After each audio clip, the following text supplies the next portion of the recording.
Hello everyone, in the previous video we talked about buffs that would increase group DPS. In this video we'll talk about defensive buffs, and the first one is resistance.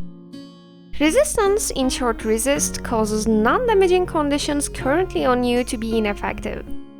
As non-damaging condition it can be blind, fear, etc.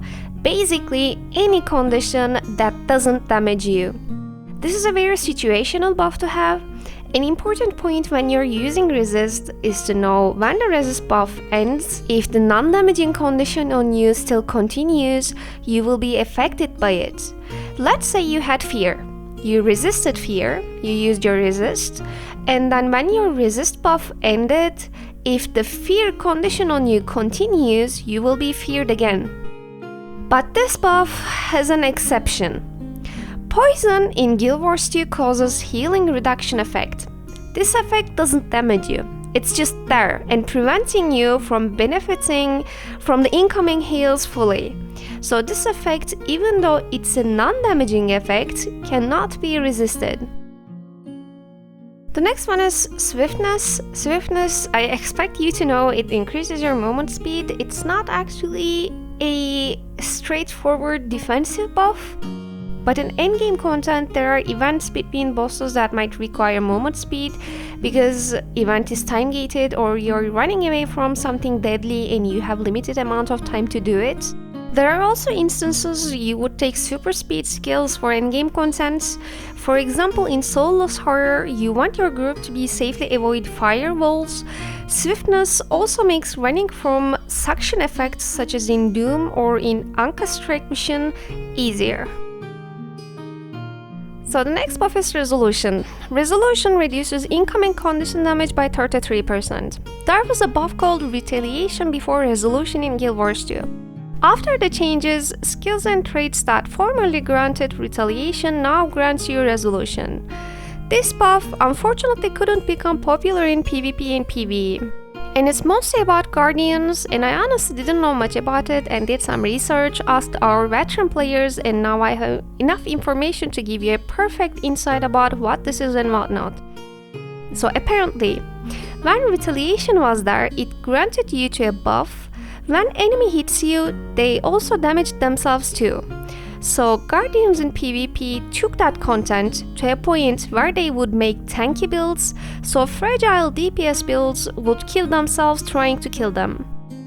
For the PvE part, on Wing 6 Kadim, there's a mechanic where pylons buff the boss and makes it invulnerable. You kill those pylons, so when Retaliation was a thing, one of the pylons would grant the boss Retaliation buff, so killing that pylon was a must or your group would wipe themselves trying to kill the boss. When Retaliation buff turned to Resolution, all the builds made around Retaliation collapsed in PvP, because Resolution provides only 33% damage reduction. And that kind of damage decrease, only 33%, won't save you from dying in PvP. And for PvE, you won't hear anyone saying, this boss does conde damage, let's bring Resolution to it, because you fight with conditions by cleansing them. Conde cleanse is really strong and easy to provide. But while checking the importance of this buff, one of my guildies made me realize in our runs, nearly all of us have over 80% resolution. We want to bring it consciously or not. So this just proves main support skills that is viable today already provides this buff easily, whether you want it or not. So there is that. The next one is Vigor. Vigor is how fast your endurance regenerates. Your endurance bar is the yellow bar above your health bar. So this is good to have, so your squad will have a dodge whenever they need it. Some thieves can share it by just tweaking their build, so your group's endurance can regenerate more, so they can dodge more. The other one is Stability. In short, Stab is the most important defensive buff you can bring to the endgame content. Many classes, not just supports, can provide their own stability, but for endgame content, your supports are expected to provide it. Stab is important to have for some bosses to simply survive, But for others, stab is important to have so your DPS don't get interrupted, so they can do proper DPS and keep their rotation without being interrupted. But you shouldn't mistake what stability and stun break does.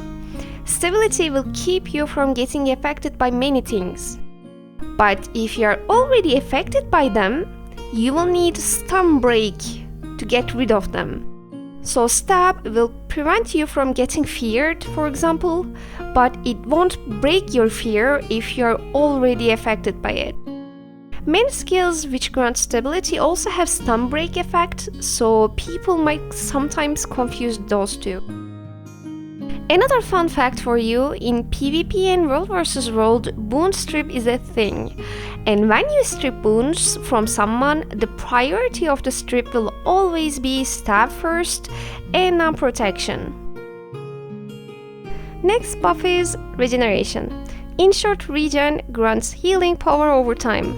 Regeneration is not hard to provide. Many healing skills also leave regen buff on players. You would want regen when you are fighting damage over time effects. It doesn't have to be kinda like bleeding. A mechanic like a stacking debuff that's special to that raid, such as Adina, could be damaging you per second or your group per second, so you would want regen on your whole group. Next buff is Protection. Protection is the other equivalent version of Resolution. It doesn't decrease your fall damage or the condition damage taken, but instead it decreases strikes damage taken by 33%.